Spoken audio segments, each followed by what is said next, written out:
Assalamualaikum warahmatullahi wabarakatuh. Anak-anakku sekalian kelas 9 yang Ustadz banggakan, insyaallah pada pagi hari ini kita akan lanjutkan materi kita. Ini materi terakhir sebelum UTS. Ini lanjutan dari materi kemarin, yaitu tentang cermin cekung. Insyaallah hari ini kita bahas rumus-rumus di cermin cekung. Bisa dilihat di layar, ada dua rumus yang antum-antuna harus pahami. Rumus pertama dan rumus kedua. Ini rumus untuk mencari, atau ini rumus hubungan antara titik fokus atau fokus cermin, kemudian jarak benda, kemudian jarak bayangan. Nah, di sini ya. Nah, ini jarak dari sini ke sini itu jarak atau titik fokusnya. Dari sini ke sini itu jarak titik pusat kelengkungan cermin. Kemudian dari sini ini kan ada benda, misalnya ada benda. Dari sini ke sini tuh jarak benda. Nanti ya biasanya ditanyakan itu adalah berapa jarak bayangannya. Nah, dimanakah seandainya bayangannya di sini, berarti jarak dari sini ke sini. Nanti ada perhitungannya. Ini ada keterangannya. F itu fokus cermin, S itu jarak benda dari cermin, S aksen itu jarak bayangan. Ini rumusnya. Kemudian persamaan yang kedua itu untuk mencari perbesaran bayangan. Apakah bayangan itu diperbesar atau tidak? Nah, ini ada rumusnya. Nah, simbolnya M sama dengan S aksen per S atau H aksen per H. Ini mana-mana dipakai ya. Mau dipakai yang ini untuk mencari perbesaran bayangan, bisa juga pakai yang ini. Mana-mana, tergantung dari soal yang tergantung dari yang diketahui di soal. Ada keterangannya di sini. M itu perbesaran, S aksen itu jarak benda, S aksen itu jarak bayangan, H aksen itu tinggi bayangan, H itu tinggi benda. Nah, bisa diulangi-ulangi ya. Ini ada contoh soalnya. Sebuah benda setinggi 1 cm di depan cermin cekung dengan fokus 2 cm. Jika benda berada pada jarak 3 cm, tentukan jarak bayangan S aksen, perbesaran yaitu M, tinggi bayangan H aksen, sifat bayangan. Ini pada cermin cekung ya. Sebuah benda setinggi berarti tinggi benda, ini H ya. Kita tulis ini H.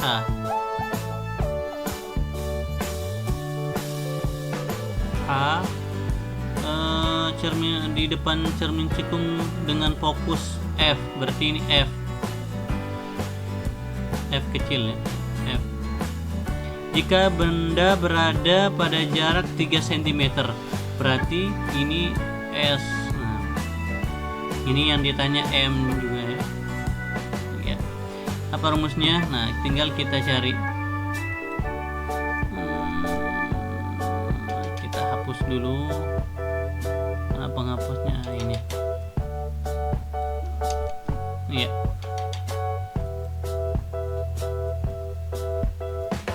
Yang pertama, jarak bayangan. Cara mencari jarak bayangan kita gunakan rumus yang ini. Nah, ada di sana ada fokusnya, kemudian yang kita butuhkan itu fokus sama jarak benda. Kita tinggal masukkan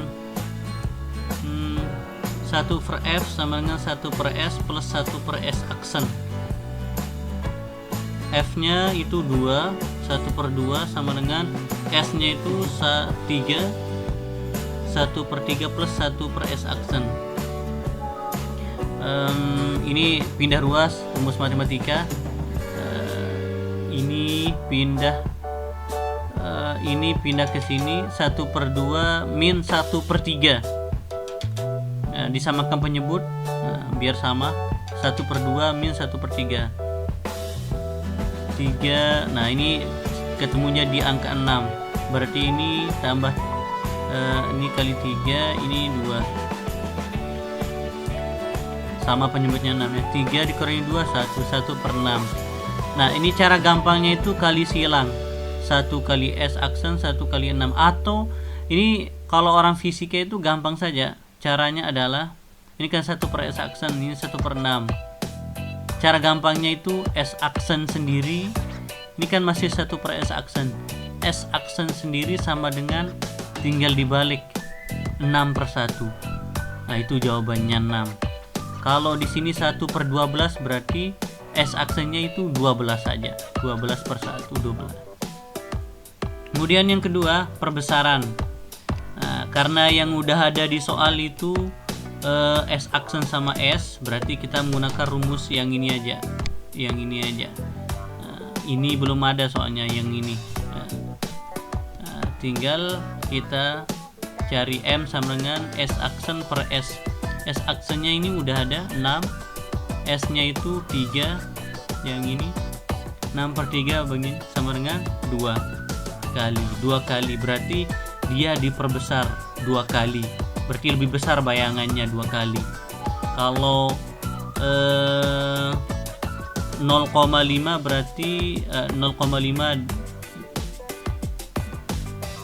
1, kalau 1 jawabannya di sini 1 kali berarti diperbesar 1 kali. Kalau 0,5 berarti lebih kecil atau seterusnya. Kemudian tinggi bayangan M sama dengan H aksen per H.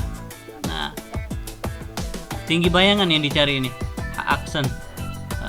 Ini yang ada rumusnya dengan tinggi bayangan itu rumus yang ini, M sama dengan H aksen per H.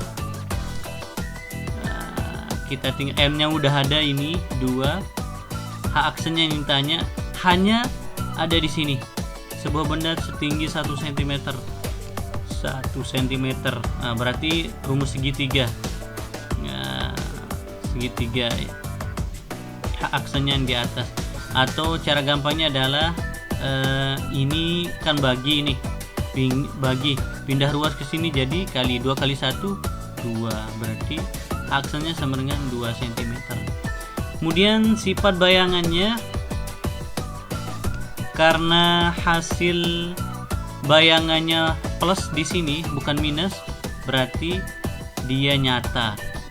Kalau dia minus di sini, jawabannya minus di jarak bayangan ini, maka dia maya.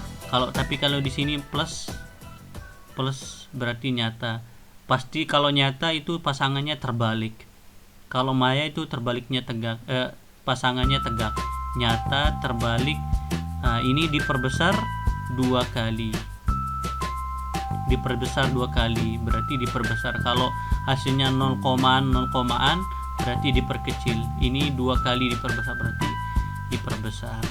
Baik, itu kalau ada pertanyaan nanti bisa dijawab Ustadz. Untuk latihannya silakan dicoba yang ini, soal yang ini.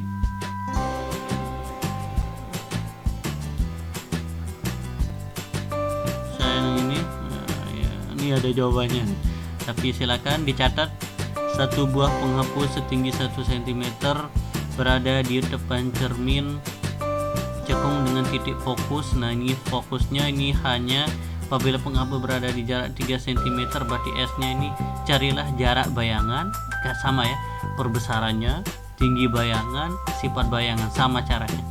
Ini tugas untuk antum semua, dikumpulkan paling telat itu pas jadwal PTS IPA, di foto atau dalam bentuk PDF di buku masing-masing, pakai cara cuma 1 nomor. Itu saja dari saya. Sekian, assalamualaikum warahmatullahi wabarakatuh. Salam sains.